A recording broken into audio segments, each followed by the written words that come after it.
ಎಲ್ಲರಿಗೂ ನಮಸ್ಕಾರ. ಶಾಂತ ಯೂಟ್ಯೂಬ್ ಚಾನಲ್ಗೆ ಸ್ವಾಗತ. ನಾನು ಇವತ್ತು ಹೆಸರುಕಾಳು ಸ್ನ್ಯಾಕ್ಸನ್ನು ಮಾಡ್ತಾಯಿದ್ದೀನಿ. ಹೆಸರುಕಾಳು ಸ್ನ್ಯಾಕ್ಸ್ ಮಾಡಲು ಒಂದು ಬೌಲಷ್ಟು ಹೆಸರುಕಾಳನ್ನು ತಗೊಂಡಿದ್ದೀನಿ. ಇದು ಹೆಸರುಕಾಳನ್ನು 5 hour ನೆನೆಸ್ಬಿಟ್ಟು ಸೋಸಿ ನೀರನ್ನು ಬಸ್ಬಿಟ್ಟು ಚೆನ್ನಾಗಿ ಒಂದು 10 ನಿಮಿಷ ಡ್ರೈ ವಾಶ್ ಮಾಡಿಬಿಟ್ಟು ಡ್ರೈಯನ್ನು ಒಣಗಿಸ್ಬಿಟ್ಟು ನಾನು ಎತ್ತಿಟ್ಕೊಂಡಿದ್ದೀನಿ. ಆಮೇಲೆ ಸ್ವಲ್ಪ ಚಾಟ್ ಮಸಾಲ, ಖಾರದ ಪುಡಿ, ಉಪ್ಪು, ಸ್ವಲ್ಪ ಎಣ್ಣೆಯನ್ನು ತಗೊಂಡಿದ್ದೀನಿ. ಈಗ ಮೊದಲಿಗೆ ಗ್ಯಾಸ್ ಸ್ಟವ್ ಆನ್ ಮಾಡಿಬಿಟ್ಟು ಒಂದು ಬಾಣಲೆಯನ್ನು ಎತ್ತಿಟ್ಕೊಂಡಿದ್ದೀನಿ.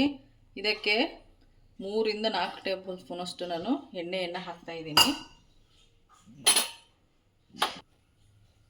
ಈಗ ಎಣ್ಣೆ ಬಿಸಿ ಆಗಲಿ, ಅಲ್ಲಿವರೆಗೆ ವೇಟ್ ಮಾಡೋಣ. ಈಗ ಹೆಸರು ಕಾಳನ್ನು ಹಾಕೋಣ.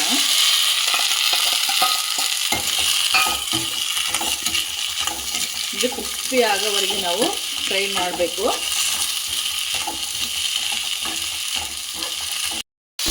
ನೋಡಿ, ಚೆನ್ನಾಗಿ ಫ್ರೈ ಮಾಡಬೇಕು. ಹೆಸರುಕಾಳು ಒಳ್ಳೆ ಹೆಲ್ದಿ ಮತ್ತು ಪ್ರೋಟೀನ್. ಹೆಸರುಕಾಳು ನೆಂದಿದ್ರೆ ಮಕ್ಕಳಿಗೆ ದಿಢೀರನ ಸ್ನ್ಯಾಕ್ಸ್ ಕೇಳಿದರೆ ಈ ಥರ ಸ್ನ್ಯಾಕ್ಸ್ ಮಾಡಿಕೊಟ್ರೆ ಮಕ್ಕಳು ಇಷ್ಟಪಟ್ಟು ತಿಂತಾರೆ.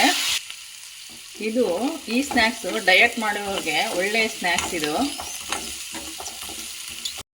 ಈಗ ನೋಡಿ, ಇದು ಸೌಂಡ್ ಕಮ್ಮಿ ಆಗಿದೆ. ನೀರಿತ್ತಲ್ವ, ಅದು ನೀರು ಸ್ವಲ್ಪ ಇದಾಗಿದೆ. ಇನ್ನು ಸ್ವಲ್ಪ ಕ್ರಿಸ್ಪಿ ಆಗಲಿ, ಅಲ್ಲಿವರೆಗೆ ಸ್ವಲ್ಪ ವೇಟ್ ಮಾಡೋಣ. ಈಗ ನೋಡಿ, ಈ ಥರ ಈಗ ರೆಡಿಯಾಗಿದೆ. ನೋಡಿ ಎಷ್ಟು ಕ್ರಿಸ್ಪಿ ಆಗಿದೆ. ಈಗ ಇದನ್ನ ನಾನು ಒಂದು ಬೌಲಿಗೆ ತಗೊಳ್ತಿದ್ದೀನಿ. ನೋಡಿ, ಈಗ ಬೌಲಿಗೆ ಹಾಕ್ಕೊಂಡಿದ್ದೀನಲ್ವ, ನಾನೀಗ ಅರಿಶಿನ ಪೌಡ್ರನ್ನ ಹಾಕ್ತಾಯಿದ್ದೀನಿ. ಸ್ವಲ್ಪ ಅಚ್ಚ ಖಾರದ ಪುಡಿ, ಸ್ವಲ್ಪ ಚಾಟ್ ಮಸಾಲವನ್ನು ಹಾಕ್ತಾಯಿದ್ದೀನಿ. ಆಮೇಲೆ ಸ್ವಲ್ಪ ರುಚಿಗೆ ತಕ್ಕಷ್ಟು ಉಪ್ಪು ಹಾಕ್ಕೊಳ್ಳಿ. ಈಗ ಮಿಕ್ಸ್ ಮಾಡೋಣ.